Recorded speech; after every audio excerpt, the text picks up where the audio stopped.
السلام علیکم ورحمۃ اللہ وبرکاتہ۔ اللہ کا بڑا فضل ہے کہ اس نے ہمیں اپنے پیارے محبوب جناب محمد مصطفیٰ صلی اللہ علیہ وآلہ وسلم کی امت سے پیدا فرمایا، اور پھر یہ اس کا کرم ہے کہ ہمیں آل بیت کے نوکروں کے گھر کے اندر اس نے پیدا کیا۔ دعا ہے اللہ تعالیٰ دنیا میں بھی، قبر میں بھی، حشر میں بھی آل بیت رسول کی معیت، سنگت، غلامی نصیب فرمائے۔ 1500 سال ہو گئے، آل بیت کا ذکر ہو رہا ہے، ہوتا رہے گا۔ 1500 سال سے پہلے بھی ہوتا رہا ہے۔ جب کچھ بھی نہیں تھا تو آل بیت کا ذکر تھا، جب کچھ بھی نہیں ہوگا تو آل بیت کا ذکر ہوگا، کیونکہ اس کا جو ذاکر ہے نا آل بیت کا، اس پر موت نہیں آتی، اسے اونگ بھی نہیں آتی۔ وہ خالق ہے، مالک ہے، قادر مطلق ہے، ان اللہ علی کل شیء قدیر ہے۔ ہم درود پڑھیں گے تو ہماری اپنی نجات ہوگی، ان کی شان میں کوئی کمی پیشی نہیں ہو سکتی۔ یہ ہم اپنے نہیں کرتے۔ بات کو یہ سمجھے کہ میں ذکر کروں گا تو ان کا ذکر ہوگا، میں درود پڑھوں گا تو بس میں نے آج بہت پڑھ لیا تو بڑا میں نے ان کے اوپر احسان کیا ہے۔ نہیں، یہ ان کا کرم ہے کہ جو دن پڑھ رہا ہے، ورنہ ہم اس قابل نہیں کہ ان ہستیوں کا نام بھی لیں۔ یہ ان کا کرم ہے، یہ سب تمہارا کرم ہے آقا کے بعد اب تک بنی نہیں۔ ہر سال کی طرح ماہ رمضان المبارک جب آتا ہے تو 3 رمضان المبارک کو بڑی عقیدت و احترام کے ساتھ پوری دنیا کے اندر جہاں جہاں اہل دل، اہل نظر، محبان آل بیت و مرتضیٰ جو رہتے ہیں، وہ بڑی عقیدت کے ساتھ نبی پاک صلی اللہ علیہ وآلہ وسلم کی لاڈلی کا ذکر کرتے ہیں، کیونکہ یہ ان کا یوم وصال کا دن ہے۔ ہم چھوٹے چھوٹے پیروں کا ذکر سال بعد عرس کرتے ہیں، ان کا کوئی ایسا دربار نہیں جس کا عرس نہ ہوتا ہو، اور ان کے سجادہ نشین جو ہوتے ہیں وہ عرس کرواتے ہیں کہ ان کے باپ نے اچھے کام کیے، ولی اللہ تھے، دنیا سے چلے گئے تو ان کا وہ دن یاد رکھا جاتا ہے، اور اس کو عرس کہتے ہیں۔ عرس بمعنی شادی، عرس عروس سے نکلا ہے۔ تو اس عربی کے اندر عرس کہتے ہیں شادی۔ جس دن ولی اللہ اس دنیا سے گیا اس دن کی یاد منائی جاتی ہے بطور عرس، کیونکہ حدیث پاک میں آیا کہ جب ولی اللہ کو قبر میں رکھا جاتا ہے، اللہ کے نیک بندے کو، تو فرشتوں سے کہتے ہیں سو جا پہلی رات کی دلہن کی طرح۔ نام کا نعمت العروس کا لفظ استعمال ہوا، عروس، سو جا پہلے رات کی دلہن کی طرح، تیری آج شادی ہے۔ دلہن انتظار میں ہوتی ہے کہ اس کا محبوب جو جس کے ساتھ اس کی زندگی گزارنی ہوتی ہے، جس کے ساتھ اس کا نکاح ہوگا، وہ اس کی انتظار میں ہوتی ہے، اس کے بظاہر آنکھیں بند ہوتی ہیں، دل جاگتا ہے اور دروازے کی طرف اس کے کان لگے رہتے ہیں کہ ابھی کوئی دروازہ کھولے گا، تو وہ جاگتی رہتی ہے، سوتی نہیں۔ فرشتے بھی اللہ کے ولی کو، اللہ والوں کو قبر میں کہتے ہیں آج تو بھی بغیر حساب و کتاب کے سو جا، دلہن انتظار کرتی ہے اپنے دولہا کا، تو انتظار کر محمد عربی کا۔ تھوڑی دیر تک ساری کائنات کا دولہا جناب محمد مصطفیٰ تشریف لانے والے، تو عرس منایا جاتا ہے۔ میں عرض کر رہا ہوں سال بعد بتایا جاتا ہے آج کس کا عرس ہے، دادا علی اجمیری کا، آج غوث اعظم کا عرس ہے، تو ایک یاد دلائی جاتی ہے۔ تو اگر ہم عرس نہ منائیں تو گھروں کے اندر برسی کی جاتی ہے۔ کوئی بندہ جس کے ماں باپ فوت ہو جاتے ہیں نا، وہ اس دن کی یاد دلاتے ہیں برسی کے طور پر۔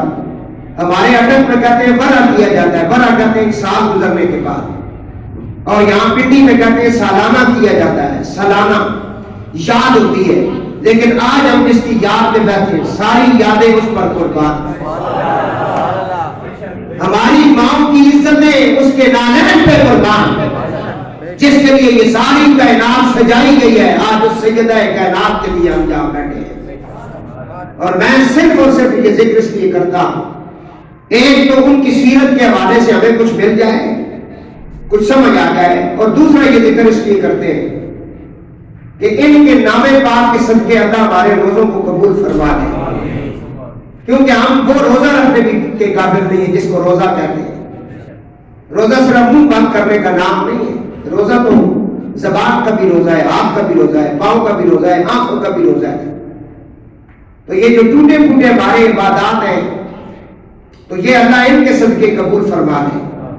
تو میں نے آیا مبارکہ پڑھی، صرف ترجمہ پیش کروں گا، کئی مرتبہ آپ سن چکے ہیں، لیکن اس لیے پڑھی ہے کہ قرآن سے نس قطعی سے ایک بات جب آ جائے تو پھر وہاں اس کے آگے ہیلو حجت نہیں رہتی۔ اللہ تعالیٰ فرماتا ہے قُلْ لَا أَسْأَلُكُمْ عَلَيْهِ أَجْرًا إِلَّا الْمَوَدَّةَ فِي الْقُرْبَىٰ۔ قُلْ لَا، اے میرے حبیب آپ فرما دیں، میں آپ کی امتیوں پر کوئی سوال نہیں کرتا، میں ان سے کوئی اجر طلب نہیں کرنا چاہتا۔ ہاں اگر یہ مجھے اجر دینا چاہتے ہیں تو کس صورت میں؟ إِلَّا الْمَوَدَّةَ فِي الْقُرْبَىٰ، یہ تیرے قرابت داروں سے مودت اختیار کر لیں۔ یہ آیت مبارکہ کیوں نازل ہوئی؟ صحابہ کرام نے آپس میں میٹنگ کی، اس میں بہت سارے صحابہ جمع ہوئے، انہوں نے کہا نبی پاک علیہ السلام صبح سے رات تک ہمیں دین کی تبلیغ کا ارشاد فرماتے ہیں، اللہ کے حکم سناتے ہیں، تو حضور علیہ السلام کا گھر بھی ہے، حضور کے خرچ اخراجات بھی ہیں، حضور کے بچے بھی ہیں، حضور کی ازواج بھی ہیں، تو حضور کے گھر کا خرچہ کیسے چلتا ہے؟ نہ ان کی کوئی دکان ہے، نہ کارخانہ ہے، نہ زمین ہے۔ تو جب وہ سارا دن ہی ہمارے لیے انہوں نے وہ دن ہمیں دیا ہوا ہے اور ہمیں اللہ کی تبلیغ سناتے ہیں، تو ہم کیوں نہ کریں کہ ان کی تبلیغ کا تھوڑا بہت جو معاوضہ ہے بطور ہدیہ ہم پیش کریں تاکہ انہیں گھر کے معاملات میں کوئی ٹینشن نہ ہو۔ تو صحابہ کرام نے بہت سارا مال جمع کیا، حضور کی بارگاہ میں پیش کیا۔ حضور نے فرمایا یہ کیوں لائے ہو؟ انہوں نے کہا یا رسول اللہ، ہم آپ کی تبلیغ کا، رسالت کا اجر نہیں دے سکتے، تو یہ صرف تھوڑا بہت ہدیہ آپ رکھ لیں، اور آپ تاکہ دل جمی کے ساتھ اور آپ کو گھر کی کوئی ٹینشن نہ ہو، یہ معاملات، یہ اناج ہے، یہ کچھ کھانے کی چیزیں، یہ آپ رکھ لیں۔ اس وقت اللہ تعالیٰ نے یہ آیا مبارکہ نازل کر کے فرمایا بابو آپ اعلان فرما دے کہ میں تم سے رسالت کا اجر نہیں مانگتا، تم مجھے رسالت کا اجر کیا دو گے؟ میں تم سے رسالت کا اجر نہیں مانگتا، میرا اللہ فرماتا ہے اس سے پہلے انبیاء نے بھی رسالت کا اجر نہیں مانگا، ہم رسالت کا اجر نہیں مانگتے۔ ہاں اگر تم مجھے اس رسالت کے بدلے میں، اس کی تبلیغ کے بدلے میں، کلمے کے بدلے میں، قرآن کے بدلے میں، اللہ کی توحید اور رسالت کے بدلے میں کچھ دینا چاہتے ہو تو میں اللہ تم سے اعلان کرتا ہوں، اگر تم دینا چاہتے ہو تو پھر سن لو إِلَّا الْمَوَدَّةَ فِي الْقُرْبَىٰ، کہ تم رسول اللہ کے کرامت داروں سے مودت اختیار کر لو۔ تو کچھ سمجھ آیا کہ جو کھانے پینے کی چیزیں تھیں یا مال اسباب تھا، فرمایا یہ اجر تم اپنے پاس رکھو، یہ رسالت کا اجر نہیں ہے۔ ہاں اگر تم رسول اللہ کو کچھ دینا چاہتے ہو تو اللہ مانگ رہا ہے، حضور نے نہیں مانگا، یہاں سے بھی جائے میں رکھ لینا، حضور نے نہیں کہا کہ تم میری اولاد سے محبت کو مدد کرو، وہ تو بعد میں کہا ہے، پہلے اللہ کا حکم آ گیا کہ اگر تم اللہ کو راضی کرنا چاہتے ہو کہ اس نے تمہیں مسلمانوں کے گھر میں پیدا کیا ہے، اس کا شکر ادا کرنا چاہتے ہو تو اس کی صورت کیا ہے؟ نفل پڑھنا شروع کر دو؟ نہیں، فرمایا وہ اپنی جگہ پہ۔ نمازیں شروع کر دو، روزے رکھنا شروع کر دو؟ نہیں، وہ اپنی جگہ پہ۔ یا اللہ پھر ہمیں معبود تیرا ملا جو سب سے اعلیٰ و افضل ہے اور تیرے پاس سب سے بڑی ہستی ہے، ہمیں وہ معبود ملا، قرآن پاک ہمیں ملا، ہمیں پاکستان ملا، ہمیں ماں باپ ملے، ہمیں بڑی نعمتیں رحمتیں تیری نصیب ہوئی ہیں، ہم اس کا شکر آنا کس کے طور پہ ہم ادا کر سکتے ہیں؟ فرمایا اس کا ایک ہی طریقہ ہے کہ میرے محبوب کی جو اولاد پاک ہے ان سے تم مودت اختیار کرو۔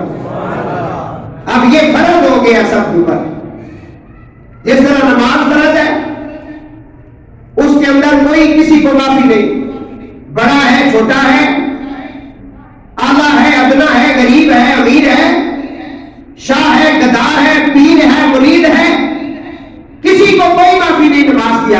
کسی حالت میں بھی معافی نہیں. کھڑے ہو کر پڑھ سکتا ہے تو کھڑے ہو کر پڑھے, نہیں تو بیٹھ کر پڑھے, بیٹھ کے بھی نہیں پڑھ سکتا تو لیٹ کر پڑھے, لیٹ کر بھی نہیں پڑھ سکتا تو اشاروں سے پڑھے, نماز کی معافی نہیں, کیونکہ وہ فرض ہے. اسی طرح رسول اللہ کی اولاد پاک سے محبت کرنا بھی فرض ہے. نماز میں قضا ہو جائے بعد میں ادا ہو جاتی ہے. مثلا نبی آج آپ نے زور کی نہیں پڑھی تو کل آپ قضا نماز زور کی پڑھ سکتے ہیں. اس کا بتایا گیا اس کا طریقہ کار کے اس کا یہ طریقہ ہے کہ یہ نماز رہ گئی تو فلاں نماز کے ساتھ اسے قضا کر لیں, نماز پڑھ لیں. اگر تم سفر میں تو سفر کی نماز پڑھ لیں, طریقہ بتایا. لیکن آل بیت رسول صلی اللہ علیہ وسلم کی جو محبت و محبت ہم پہ فرض ہے, اس میں قضا کرنے کا حکم نہیں. کیوں کہ اس کا قضا کرنے کا طریقہ ہی کوئی نہیں. جب تم نے سن لیا تو اب تم نے اپنے دل میں انہیں جگہ دینی ہے اور ان سے محبت کرنی ہے. یہ فرض ہو گیا تمہارے اوپر. اس فرض کے اندر تم نے کوتاہی نہیں کرنی. اگر نعوذ باللہ من ذالک ذرا سی کوتاہی ہو گئی اور اسی دن تمہاری موت واقع ہو گئی تو پھر کیا جواب دو گے؟ کیونکہ حضور علیہ السلام فرماتے ہیں جس نے نبی پاک علیہ السلام کی اولاد سے مودت و محبت کی, اسی مودت و محبت کے اندر اس پر موت واقع ہو گئی. فَمَن مَاتَ عَلَىٰ حُبِّ آلِ مُحَمَّدٍ مَاتَ شَهِيدًا, اسے شہادت کا رتبہ مل جائے گا جو اولاد رسول کی محبت میں مرے گا. وَمَن مَاتَ عَلَىٰ بُغْضِ آلِ مُحَمَّدٍ, پتہ بھی تھا یہ میرے رسول کی اولاد ہے اور ان سے ان کی محبت محبت میرے اوپر فرض ہے, اس کے باوجود وہ مولویوں کے بہکاوے میں آ گیا. مولویوں نے کہا عمل تجھے بچائے گا, لیکن اب وہ بغض کر بیٹھا اور اسی دن اس پر موت واقع ہو گئی. اللہ فرماتا ہے, اللہ کے رسول فرماتے ہیں وَمَن مَاتَ عَلَىٰ بُغْضِ آلِ مُحَمَّدٍ مَاتَ کَافِرًا, ساری زندگی کلمہ پڑھتا رہا لیکن مرتے وقت بغض رسول اور بغض آل بیت کی وجہ سے وہ کافر ہو کر مرے گا, کلمہ نصیب نہیں ہوگا. ماں کے گستاخ کو کلمہ نصیب نہیں ہوتا. ماں باپ کے گستاخ کو حضور نے کہا آگ لگا دو, اس کا میرے دین کے ساتھ تعلق نہیں. جو سید الانبیاء کی شہزادی اور اس کے گھر والوں سے بغض کرے گا اس کا کیا حال ہوگا, اللہ معاف فرمائے. رومی کشمیر رحمۃ اللہ تعالی علیہ حضرت محمد میاں محمد عارف کھڑی رحمۃ اللہ علیہ, آپ اللہ کے ولی تھے. ولایت کے 7 پیالے معرفت کے آپ نے پیے, اندر باہر زہر باطن آپ جانتے تھے. اس کے باوجود ان آیات کا ترجمہ کرتے ہوئے میاں صاحب فرماتے ہیں, میاں محمد عارف کھڑی فرماتے ہیں آگے اولاد تیری دامغتا میں کنگالی زیانی پاؤ گہری محمد دائی صدقہ شاہ جیلانی. اب مبدت کا حکم ہمیں آ گیا جی آپ نے کرنی. کرنی کس سے مبدت ہے یہ ابھی تو میں بات بیان کروں گا, اس کو آپ نے ریکارڈ کر لینا ہے. حضور نبی کریم علیہ السلام کے صحابی حضرت عبداللہ ابن عباس رضی اللہ تعالیٰ عنہ کھڑے ہو گئے. فرمایا یا رسول اللہ, آپ نے فرمایا میرے قرابت داروں سے مودت اختیار کرو, یہ اللہ کا حکم ہے, ان کے نام بتائیں تاکہ ہمارے لیے آسانی ہو جائے.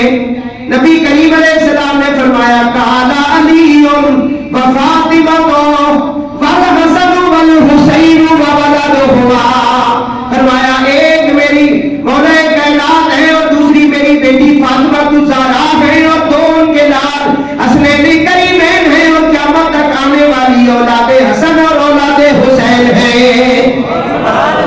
اعلیٰ حضرت فرماتے ہیں کیا بات کی رضا اس چمنستان قلم کی ہے, کیا بات کی رضا اس چمنستان قلم کی ہے, زہرا ہے کلی جس میں حسین و حسن پھول, زہرا حسین و حسن پھول. تو یہ برتن پاک ہیں جن کے نام حضور نے بتائے، انہیں کو پنج تن پاک کہتے ہیں۔ کیا کہتے ہیں؟ یاد کر لو، کیا کہتے ہیں؟ بولے بولے منہ کھولے، کیا کہتے ہیں؟ پنج تن پاک، پنج تن پاک۔ یہ بہت ورد کیا کرو، جگہ جگہ لوگوں کو بتایا کرو، کیونکہ اب ناستی خارجی بہت زیادہ پیدا ہو چکے ہیں۔ بالکل مولوی جہاں بیٹھے ہو وہاں تو یہ ذکر ضرور کیا کرو، کیونکہ مولویوں کے اندر جراثیم ہے، ذکر اہل بیت ان سے برداشت نہیں ہوتا۔ ہاں جی، حضور کی اولاد کا ذکر، اور اللہ کے فضل سے اس پورے علاقے میں میجر اذان مسجد سے پیغام جاتا ہے اہل بیت کا، دعوے کے ساتھ کہتا ہوں۔ باقی تو صرف آپ کو مسواک ہی بتاتے رہتے ہیں، ان کو اور آتا بھی کچھ نہیں ہے، کیونکہ صدقوں پہ پلے زکات اور صدقہ کھا کھا کے ان کو حق حلال کی بات کرنا بڑی مشکل ہے۔ حق حلال وہی کرتا ہے جس کے اندر روپے والے بات ہوتی ہے۔ اور کوشش کیا کرو نماز بھی اپنی ضائع نہ کیا کرو، نماز بھی اس کے پیچھے پڑھو جو محمد والے محمد کا نوکر ہے، حضور کی آل کا نوکر ہی نماز نہ پڑھو اس کے پیچھے، نہیں ہوتی، بالکل نہیں ہوتی۔ جو بغض والے بیان رکھے، جو 10 محرم کو مسجد کا تالا نہ کھولے اور مسجد میں بیٹھ کر سیدنا امام حسین علیہ السلام کا ذکر نہ کرے اور لوگوں کو نہ بتائے، ایسے غلیظ مولوی کے پیچھے نماز نہ پڑھے، بالکل بائیکاٹ کرے۔ ان غلیظوں سے کہو یہ ممبر رسول اور یہ مصلی تمہارے باپ کا نہیں ہے، یہ علی اصغر کی قربانی کا صدقہ ہے۔ اس لیے اپنے اندر غیرت پیدا کرو، غیرت والے مسلمان کرو، جو ذرا سا بھی حضور کی اہل بیت کے بارے میں رائے برابر بھی بےعزتی کرے اس غلیظ سے صحیح نفرت کرو۔ اور یہاں ہی تو کہا گیا حب للہ بغض للہ، حب بھی کرو اللہ کے لیے، بغض بھی کرو اللہ کے لیے، بالکل سلام تک نہ دو ایسے لوگوں کو، پہچانو ان کو، تمہاری صفوں میں بہت زیادہ ہے یہ، اور یہ انشاءاللہ ظاہر ہو رہے ایسا ایسا یہ منافق ظاہر ہو رہے۔ اپنے اندر غیرت ایمانی پیدا کرو۔ آج 2 رمضان المبارک جمعۃ المبارک کی بابرکت گھڑیوں میں یہ تحفے لے کر جاؤ۔ نبی پاک صلی اللہ علیہ وآلہ وسلم نے نماز کے اوپر اتنی سختی نہیں فرمائی جتنی سختی آپ نے اہل بیت کے بغض میں فرمائی ہے۔ قرآن میں 700 سے زیادہ مرتبہ حکم نماز کا ہے، لیکن نماز کی اتنی سختی نہیں بتائی، نماز کا اتنا عذاب نہیں بتایا جتنا اہل بیت کے بارے میں بتایا۔ اس لیے اللہ کے نبی نے آخری خطبے میں فرمایا، اور صحابہ سنو، کیونکہ صحابہ تھے نا وہاں، سنو 2 چیزیں دے کے جا رہا ہوں اگر گمراہ ہونے سے بچنا چاہتے ہو، ایک میری آل ہے، دوسرا میرا قرآن ہے۔ جڑا قاری قرآن پڑھے آل بیت پر بغض کرے، مروڑ کے رکھ دے اس بالکل اس کی تلاوت نہ سنو، غلیظ نہیں، اس بھنو کے قرآن سنانا منافق ہے۔ قرآن اسی کا قبول ہے جس کے سینے میں محمد و آل محمد کی محبت موجود ہے۔ بات سمجھ آئیے؟ زندگی میں معیار بڑھاؤ، 4 دن کی زندگی میں سمجھ آئی، دانے کسی نہیں دینے۔ اس واسطے اس گھرانے نال دل و جان تو انہاں دی محبت فرض ہے کہ وہ اس واسطے فرمایا ان المودۃ فی القربا، کیونکہ میرے موضوع کا نام ہے سیدہ کائنات حضرت آقا زادی مرشد زادی میرے سرکار کی آنکھوں کی ٹھنڈک سیدہ کائنات سلام اللہ علیہا۔ ہم ان علماء کو سلام کرتے ہیں جنہوں نے اہل بیت کے لیے کام کیا۔ ہم حضور شیخ الاسلام حضرت علامہ ڈاکٹر طاہر القادری کو سلام پیش کرتے ہیں۔ بناؤ ویڈیو میری، چڑھاؤ ذرا۔ ہم حضور شیخ الاسلام حضرت علامہ ڈاکٹر طاہر القادری کی عظمت کو سلام کرتے ہیں۔ ہم مفکر اسلام مفسر قرآن حضرت علامہ پیر سید ریاض حسین شاہ صاحب کی عظمت کو سلام کرتے ہیں۔ ہم علامہ شیخ الحدیث و تفسیر استاد الاساتذہ آل نبی اولاد علی پیر سید حسین الدین شاہ صاحب سلطان پوری کی عظمت کو سلام کرتے ہیں، جو اہل بیت کی نوکری کرتے ہیں، اہل بیت کی بات کرتے ہیں۔ میں ہر اس شخص کو سلام پیش کرتا ہوں۔ بڑا کام کیا ہے حضور شیخ الاسلام نے۔ آپ سیاست سے ہٹ کر اس بندے کو پڑھیں، پھر آپ کو پتہ لگے کہ اس نے اہل بیت کے لیے کیا کیا ہے۔ ہر دور میں یہ ناسبیوں کے بالکل سامنے آ کے کھڑا ہوا ہے، اور علمی دلائل باتیں نہیں، علمی دلائل اس بندے نے دیے. اب اس وقت میرے سامنے جو کتاب ہے یہ حضور شیخ الاسلام ڈاکٹر طاہر القادری صاحب کی کتاب ہے. بظاہر چھوٹی سی ہے، ان کی بڑی کتابیں میری لائبریری میں موجود ہے. کتاب مناقب سیدہ کائنات، میں حیران ہوں اس بندے پہ، اتنی اعلیٰ اعلیٰ حدیثیں اس نے اکٹھی کی ہیں سیدہ کائنات کی. محبت کا یہ عالم ہے کہ اللہ نے اس کو پہلا بیٹا دیا تو اس نے نام رکھا حسن محی الدین، دوسرے کا نام رکھا حسین محی الدین. بات سمجھ آئی ہے؟ تو یہ محبت ہے نا اس کرانے کی. حضرت ابو طالب علیہ السلام کی ایمان پر اس بندے نے 2 کتابیں لکھی ہیں، پڑھیں. باقی تو ساری زندگی کہاں پر ہی بتاتے رہے ہمیں. ہمارے دادے کو کہاں پر کہا کہ پھر ہمارے سینے کے ساتھ لگتے ہو، ہم ایسے کے پیچھے نماز نہیں پڑھتے جو امام حضرت سیدنا ابو طالب کا گستاخ ہے. ایسے لوگوں کے ساتھ ہمارا کوئی تعلق نہیں. بات سمجھ آئیے؟ جس کی پشت سے علی کا نور ظاہر ہوا ہے، جس کے بہو کا نام فاطمہ الزہرا ہو، جس کے پوتوں کا نام حسن حسین ہو، جس کی پوری نسل قربان میں کربلا میں قربان ہوئی ہے، اس کو ابو طالب کہتے ہیں. اس واسطے اپنا ایمان بچاؤ. تو دوستو عرض کر رہا ہوں، حضرت انس بن مالک سے پہلی روایت لے کر آئے. فرماتے ہیں حدیث پاک، حضور نبی کریم علیہ السلام کا 6 مہینے تک ایک معمول رہا. 6 مہینے تک آپ کا ایک معمول تھا. 6 مہینے بہت بڑا پیریڈ ہے. بعض نے اس سے زیادہ بھی لکھا ہے، بعض نے اس سے زیادہ بھی لکھا ہے، لیکن ڈاکٹر صاحب ہمیشہ وہ حدیث پیش کرتے ہیں جس جو متفق علیہ بھی ہو، جس کے اوپر دلائل بھی ہو، جس کا راوی کبھی بھی ہو.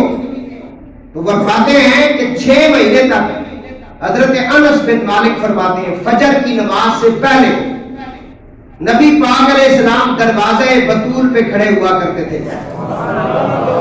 بولو نا، کیوں نہیں بول رہے ہو؟ اونچا بولو تاکہ تمہارے ذہن میں یہ حدیث اتر جائے اور تمہیں پتہ چلے مقام اہل بیت کیا ہے. مولوی نے نہیں بتایا تو اس میں ہمارا قصور تو نہیں نا. آپ فقیروں کے پاس آئیں، آپ کو پتہ چلے گا. ہم نے آج تک کبھی کنجوسی نہیں کی. صحابہ کا ذکر آیا تو صحیح چٹ کے بیان کیا ہے، حضور کی ازواج پاک کا ذکر آیا تو صحیح بیان کر کے بتایا، اولیاء کا ذکر آیا تو بتایا. لیکن یہ ذکر ایسا ہے کہ یہ تو میرے ایمان کا حصہ ہے، اس کے بغیر تو ہمارا ایمان ہی مکمل نہیں ہوتا. یہ کیسے ہو سکتا ہے؟ ہم نہ بتائیں، پھر آپ کے رگو جان کے اندر یہ شامل نہ کریں. حضرت انس بن مالک فرماتے ہیں فجر کے وقت نماز سے پہلے نبی پاک علیہ السلام اپنی بیٹی کے دروازے پہ کھڑے ہوتے تو حضور کیا فرماتے، کیونکہ گلی میں سے صحابہ گزرتے اور وہ سنتے. حضور دروازے پہ کھڑے ہو کے فرماتے الصلاۃ الصلاۃ یا اہل البیت یا اہل البیت، اے میرے اہل بیت نماز کا وقت ہو گیا ہے. کس کو اطلاع دی جا رہی ہے؟ چودھری غضنفر صاحب بڑی خاص بات میرے دماغ میں آ نکلی ہے. جن کے دروازے پہ کھڑے ہوئے حضور علیہ السلام صدا لگا رہے ہیں، ان کی حالت یہ ہے کہ وہ کوئی سوئے ہوئے نہیں ہیں، وہ کوئی ہماری طرح نہیں ہے کہ ان کو الارم لگائیں گے تو جاگیں گے، ان کو کوئی اٹھائے گا تو پڑیں گے. ان کی حالت یہ ہے کہ کبھی ان کی رات سجدوں میں گزر جاتی ہے، کبھی قیام میں گزر جاتی ہے. وہ سجدے میں سر رکھتی ہیں تو سردیوں کی بڑی لمبی راتیں گزر جاتی ہیں. فجر کے وقت وہ شکوہ کرتی ہیں مولا تو نے کتنی چھوٹی راتیں بنائی ہیں، ابھی فاطمہ کا پہلا سجدہ ختم نہیں ہوا تیری رات ختم ہو گئی. اللہ فرماتا ہے والذین یبیتون لربہم سجدا وقیاما، یہ جو میرے معبود بندے ہیں ان کی راتیں کبھی قیام کی حالت میں گزر جاتی ہے، کبھی سجدے کی حالت میں گزر جاتی ہے. ان کے دروازے پر 6 مہینے رسول اللہ یہ کیوں فرما رہے ہیں؟ پوری حدیث سنیں گے تو آپ کا دل تھک جائے گا. حضور فرماتے ہیں الصلاۃ الصلاۃ یا اہل البیت، اہل بیت نماز کا ٹائم ہے. اور اس کے بعد کیا فرماتے ہیں؟ صحابی فرماتے ہیں حضور پھر پڑھتے ہیں انما یرید اللہ لیذھب عنکم الرجس اہل البیت ویطہرکم تطہیرا۔ سنا ہے آپ نے؟ نہیں سنا؟ بے شک اللہ ارادہ کرتا ہے، اللہ جب ارادہ کرتا ہے وہ کر دیتا ہے، کیونکہ پھر وہ پوچھنے نہیں جاتا مولوی صاحب یہ کرو یا نہ کرو، وہ مشورہ کسی سے نہیں کرتا، نہ اسے ضرورت ہے، نہ اس کے سامنے کوئی ہڑتال کر سکتا ہے، وہ جو کرنا چاہتا ہے وہ کر دیتا ہے۔ من اراد شیئا ان یکون لہ کن فیکون، ادھر ارادہ کرتا ہے ادھر کر دیتا ہے۔ اللہ نے ارادہ کر دیا، 6 مہینے رسول اللہ فاطمہ پاک کے دروازے پہ کھڑے ہو کے کہہ رہے ہیں میرے بیٹا فاطمہ میرے رب نے ارادہ کر دیا ہے تجھے اور تیری آل پاک کو ہر طرح کی آلودگی سے، ہر طرح کی ناپسندیدہ چیز سے پاک کرنے کا اس نے ارادہ کر دیا، کر دیا۔ تیرا گھرانہ پاک ہے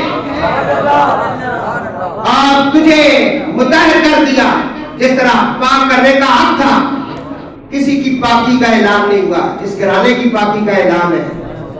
بات سمجھ آ رہی ہے؟ اور حضرت ابو سعید خدری حضور کے دوسرے صحابی فرماتے ہیں اس آیہ مبارکہ کے مصداق کے مطابق کون لوگ ہیں جن کی پاکی کا اعلان ہوا ہے؟ وہ فرماتے ہیں 5 تن پاک ہے، علی ہے، محمد ہے، فاطمہ ہے، اسد ہے، حسین ہے، ان کی پاکی کا اعلان ہوتا ہے۔ 6 مہینے تک حضور بتا رہے ہیں، اس کی وجہ کیا ہے؟ 6 مہینے، بس ایک دن بھی آپ کہہ دیتے قرآن کی آیت تو نازل ہو چکی تھی، حضور وہاں کے مسلمانوں کو، حاجیوں کو، نمازیوں کو، صحابیوں کو بتا رہے تھے اس گھر کو پہچان لو،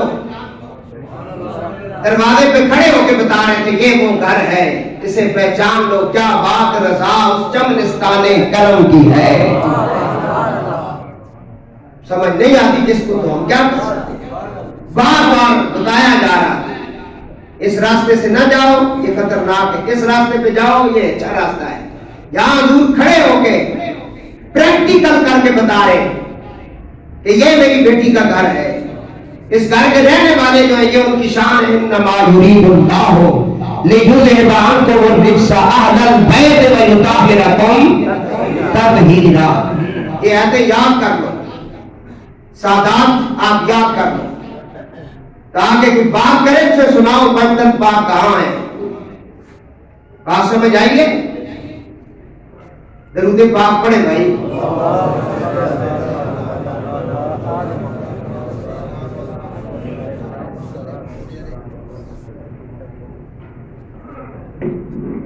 حضرت ام المومنین سید عائشہ پاک سلام اللہ علیہ فرماتی ہیں نبی علیہ السلام نے فرمایا اے فاطمہ کیا تو نہیں چاہتی کہ تو تمام جہانوں کی عورتوں اور میری اس امت کی تمام عورتوں اور مومنین کی تمام عورتوں کی سردار ہو جا؟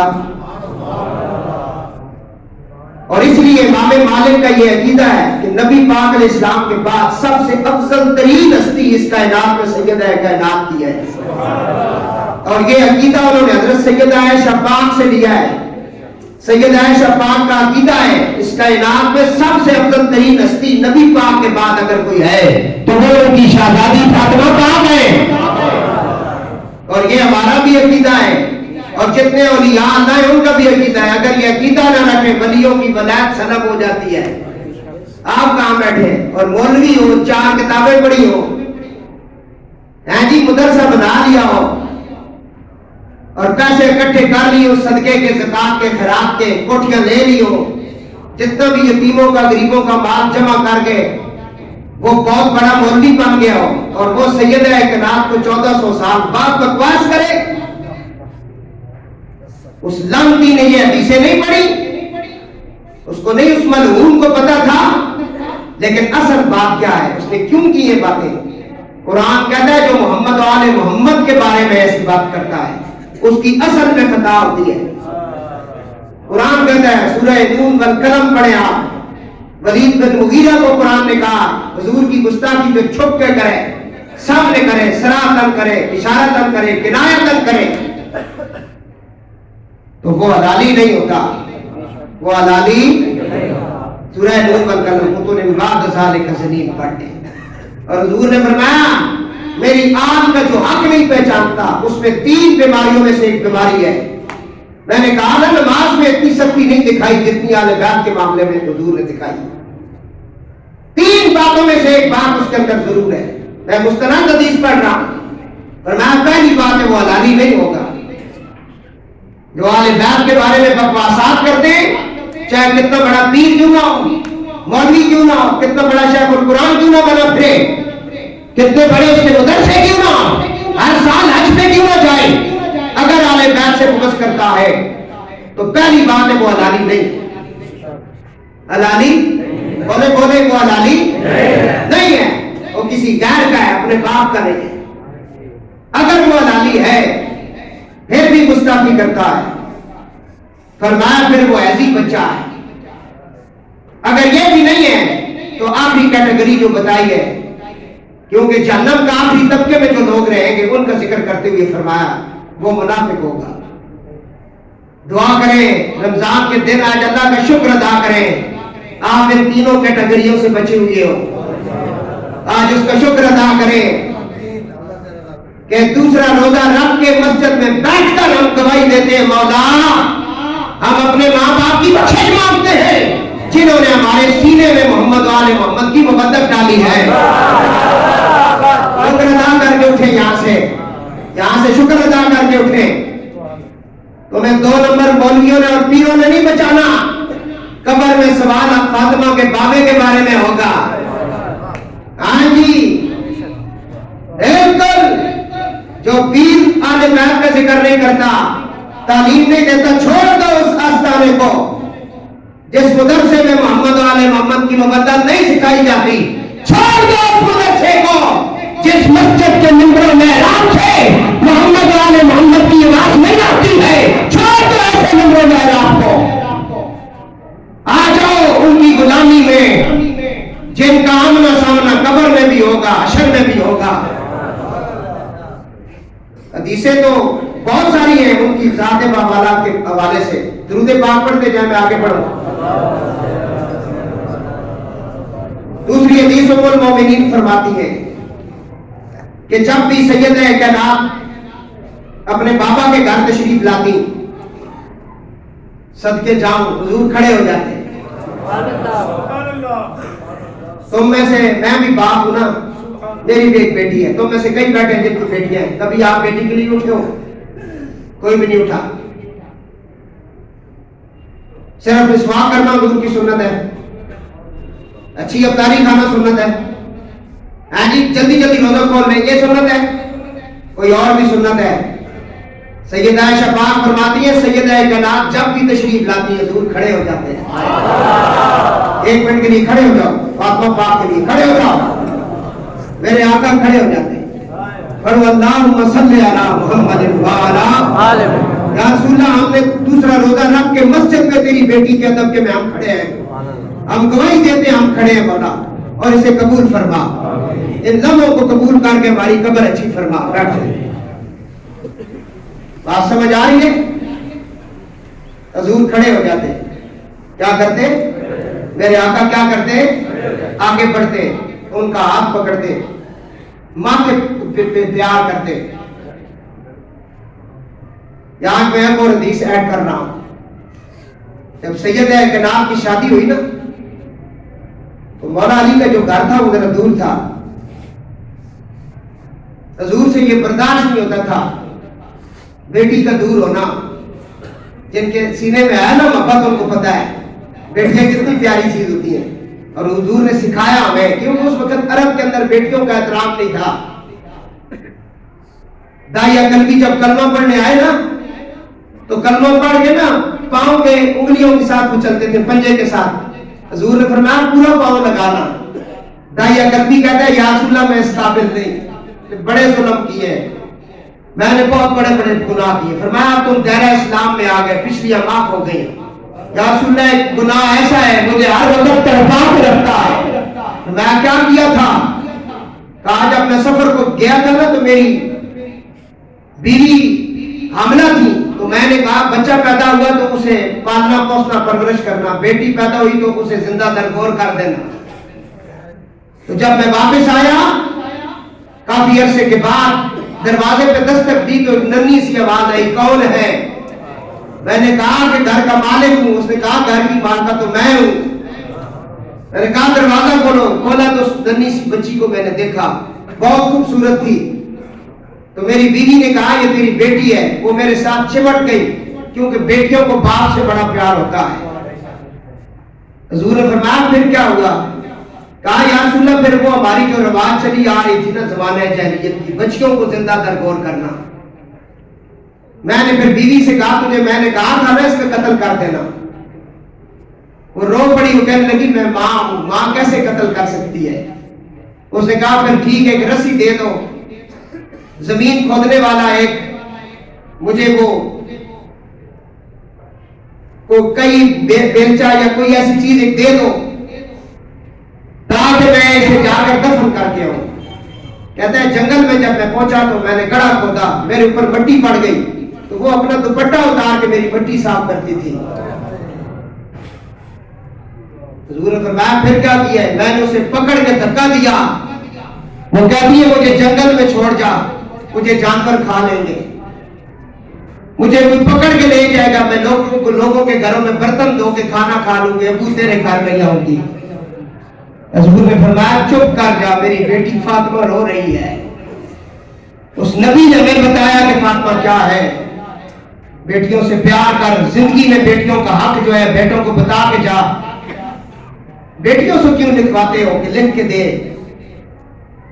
کیوں بھائی کیوں لکھ کے دے تمہیں؟ ان کا کوئی حق نہیں، آگے جا کے جواب نہیں دینا ہے۔ بچوں کو بھی سمجھا کے جاؤ بیٹا جس طرح جائیداد کے تم وارث ہو وہ بھی ہے، وہ سنگل ہے تم ڈبل ہو، کچھ خدا کا خوف کرو، سنگل تو دو نو سے کیوں ستاتے ہو؟ روزے بھی رکھتے ہو، عمرے بھی کرتے ہو۔ تو میرے دوست کو درود پاک پڑھے تاکہ میں اپنے موضوع کی طرف بڑھوں۔ ام المومنین فرماتی ہے نبی پاک علیہ السلام کھڑے ہو جاتے جب شادی کی نا بیٹی کی، گھر دور تھا تو وہ ایک صحابی کے گھر میں تو حضور باتیں کر رہے تھے، فرمایا میرے گھر کے ساتھ فلاں صحابی کا گھر ہے، اگر یہ گھر جو ہے نا میری بیٹی کو دے دے اور وہ گھر یہ لے لے کہ میری بیٹی میرے قریب آ جائے۔ تو وہ صحابی سن رہے تھے، انہوں نے دستک دی، فرمایا یا رسول اللہ میں بھی، میرا مال بھی، میرا سب کچھ تیرے قدموں پہ نثار ہے، میرا یہ مکان آپ اپنی شہزادی کے لیے رکھ لیں، جس میں علی رہتے وہ مکان مجھے دے دیں، میں ادھر چلا جاتا ہوں۔ مال جان قربان کی اتنا پیار تھا۔ فرماتی ہے کہ سیدہ کائنات دن میں 12 مرتبہ بھی تشریف لاتی تو حضور 12 ہی مرتبہ کھڑے ہو کر استقبال فرماتے ہیں۔ جس کے لیے ساری کائنات کھڑی ہوتی ہے وہ رسول اپنی شہزادی کے لیے کھڑا ہوتا ہے، ماتھے پہ پیار کرتے ہیں۔ اور حضرت عبداللہ ابن عمر اس کو بیان کرتے ہیں، اگلی حدیث ہے، کہتے ہیں کہ جب آتی نا تو حضور ان کا ماتھا چومتے تو فرماتے میرے بیٹا فاطمہ، ساری کائنات کہتی ہے کہ ہمارے ماں باپ محمد کے نالین پہ قربان ہو، میں محمد کہتا ہوں میرے ماں باپ تیرے اوپر قربان ہو۔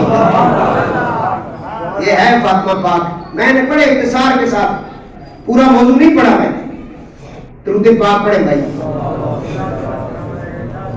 حضرت حذیفہ کہتے ہیں میری ماں نے مجھے وصیت فرمایا بیٹا بہت دن ہو گئے تم اپنے مرشد پاک کے پاس، حضور کے پاس نہیں گیا، آج جان حضرت میرے لیے میری بخشش کی دعا کروا، اپنے لیے بھی دعا کروا۔ کہتے میں آیا ہوں، نماز مغرب میں نے حضور کے ساتھ پڑھی، اس کے بعد میرے اندر جرأت نہیں ہوئی کہ اٹھ کر حضور سے میں بات کروں، میں بیٹھا رہا، حضور اپنے نوافل پڑھتے رہے، میں بس بیٹھا رہا۔ کہتے ہیں کافی دیر کے بعد نماز عشاء حضور نے پڑھی، پھر بھی میرے اندر کوئی اتنی بات نہیں کہ میں اٹھ کے بات کروں۔ حضور نبی علیہ السلام اٹھ کر اپنے کاشانہ اقدس کی طرف چلے تو وہ صحابی کہتے ہیں میں بھی پیچھے پیچھے چلا، حضور رک گئے، رک کر میری طرف دیکھا، جو میرے دل میں میری ماں نے دعا ڈالی تھی نا یہ کروانی ہے، حضور نے اس کا جواب دیا، فرمایا حذیفہ اللہ تیری ماں کی اور تیری بخشش فرمائے۔ تو میری طرف دیکھ کے فرمایا تجھے کوئی خوشخبری نہ سناؤں؟ جی یا رسول اللہ، فرمایا اس سے پہلے ایک فرشتہ کبھی بھی زمین پر نازل نہیں ہوا، ابھی ابھی آیا ہے وہ زمین پر ایک خوشخبری لے کر۔ جی یا رسول اللہ، وہ کیا کہتا ہے؟ حضور نے فرمایا وہ فرشتہ کہتا ہے یا رسول اللہ تمہیں مبارک ہو، جنت کی جو جاگیر ہے اس کی جو ملکہ ہے وہ تیری بیٹی فاطمہ کی زہرا ہے، اور اس جاگیر کے جو وارث ہیں ان کو حسن حسین کہتے ہیں، ان کو حسن و حسین کہتے ہیں۔ تو یہ سیدہ کائنات، درود پاک پڑھتے جائیں بھائی صاحب۔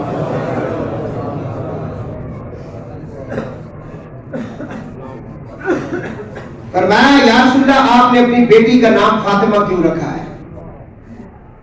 یہ نام زیادہ رکھا کرے، فاطمہ نام کیوں رکھا ہے؟ فرمایا اس لیے کہ فاطمہ اس کو کہتے ہیں جس کو اللہ نے فاطمہ کو اور اس کی اولاد کو اور اس کے محبین کو جہنم کی آگ سے دور کر دیا، فاطمہ اس کو کہتے ہیں۔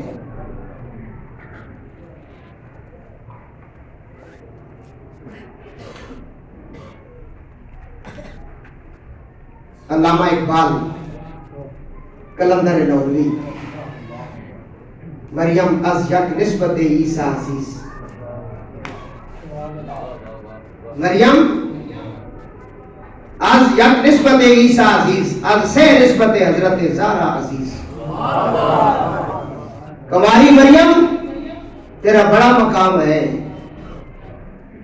کہ تیری کوکھ میں جو بچہ پلا ہے، تیری گود میں جو آیا ہے وہ روح اللہ ہے، کلمت اللہ ہے، بغیر باپ کے اس کی ولادت ہوئی۔ بات سمجھ آ رہی ہے؟ بڑی شان ہے تیری، تجھے ایک نسبت مریم ملی ہے کہ تو عیسیٰ کی ماں ہے، عیسیٰ کی ماں ہے، لیکن فاطمہ پاک تیرے مقدر پر قربان جاؤں، تجھے 3 نسبتیں ملی ہیں۔ مریم کو ایک نسبت، تجھے 3 نسبت، کون سی؟ نور چشم رحمت للعالمین۔ فاطمہ تو نور چشم رحمت للعالمین ہے۔ امام اولین و آخرین، جو اولین آخرین کے امام ہے تو ان کی لخت جگر ہے۔ اور دوسری نسبت بال ہوئے تاجدار حلتا، تو اس کی منقوع ہے جو تاجدار حلتا ہے، مرتضی مشکل کشا شیر خدا، تو اس کی گھر والی ہے۔ اور تیسرا فرمایا مادر عام مرکز پرکار عشق، مادر عام کاروان سالار عشق، کہ تو حسن حسین کی ماں ہے۔ یہ نسبتیں ملی ہیں۔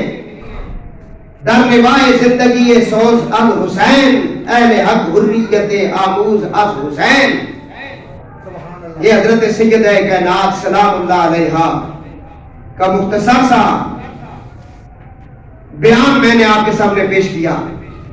دعائے اللہ تبارک و تعالی ہمیں نبی پاک علیہ السلام کی شہزادی کا ادب و احترام اور ان کی محبت ہم سب کو نصیب فرمائے۔ درود پاک بابا سے بلند پڑھ لے بھائی۔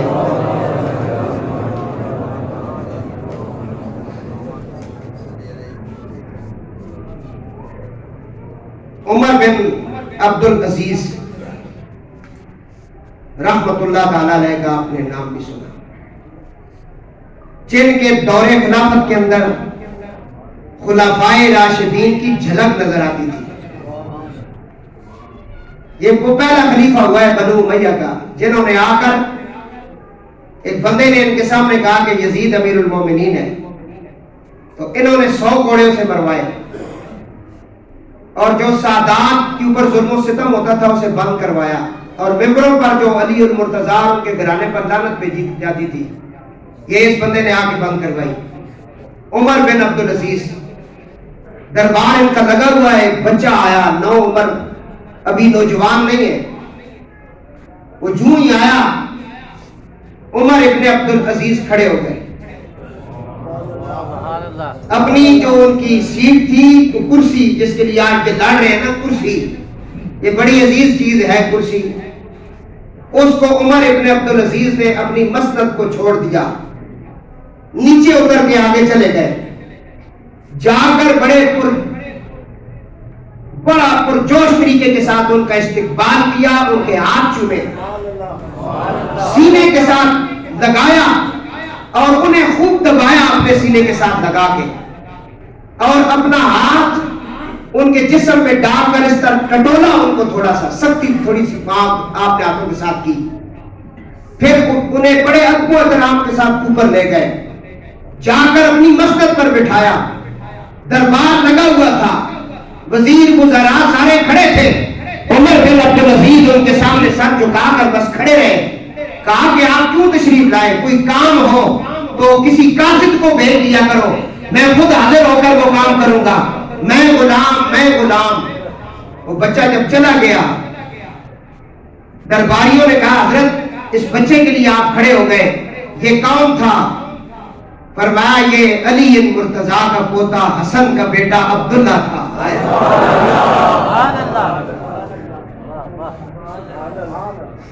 فرمایا ہماری یہ نوکریاں بس یہ عارضی ہے، یہ جو ممبر میں ہم بیٹھتے ہیں یہ عارضی ہے، یہ سب کچھ انہیں کا ہے۔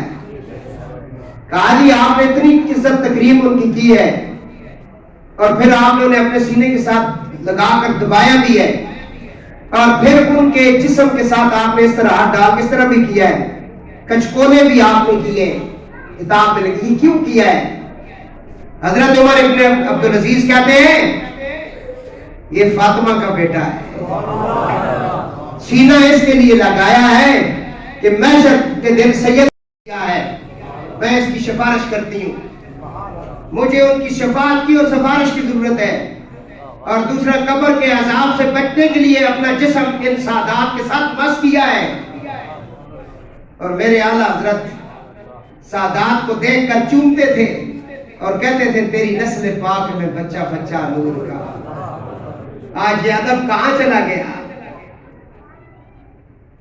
تیری نسل پاک میں بچہ بچہ نور کا، تو اے اہم نور تیرا سب گھرانہ نور کا۔ فرمایا میں تو اس لیے ان سے پیار کر رہا ہوں کہ قیامت کے دن مجھے ان کی ضرورت ہے۔ نبی پاک علیہ السلام کے بہت ہی مستند جلیل القدر صحابی حضرت ابو سعید خدری روایت کرتے ہیں، جو کربلا کے بعد بھی زندہ رہے، اور جب مدینے پہ حملہ ہوا واقعہ حرہ اس وقت بھی آپ زندہ تھے، ان کی داڑھی کو بھی نوچا گیا، ان کے مال و اسباب کو بھی یزید کے حکم پر لوٹ لیا گیا۔ تو یہ بیان فرماتے ہیں کہ نبی پاک علیہ السلام نے فرمایا جس نے ہم آل بیت سے قال رسول اللہ من ابغضنا اہل البیت فہو منافق، جس نے آل بیت کے ساتھ بغض کیا وہ منافق ہوگا۔ حضرت ابو سعید اس کے راوی ہیں اور وہ فرماتے ہیں۔ تو میرے دوستو، سیدہ کائنات کی بارگاہ میں ایک ہی طریقہ ہے انہیں راضی کرنے کا، ایک تو کثرت کے ساتھ درود پڑھیں محمد و آل محمد کا، ان کے فضائل پڑھیں، اور ان کے مصائب جب آئیں تو مصائب بھی بیان کریں، لوگوں کو بتائیں اس گھر کی قربانیاں، اور اٹھتے بیٹھتے ان کا ذکر کریں۔ بات سمجھ آ رہی ہے؟ اور اولاد رسول کا بالخصوص خیال رکھیں۔ ماہ رمضان ہے، میں وقت بہت کم ہے، میں آپ کو بتا رہا ہوں۔ حاجی صاحب کی کال آئی زکوٰۃ کیسے دیں، مسئلہ لوگ پوچھتے ہیں، ہم بتاتے ہیں۔ جو بندہ 2 نصاب بتائیں اسلام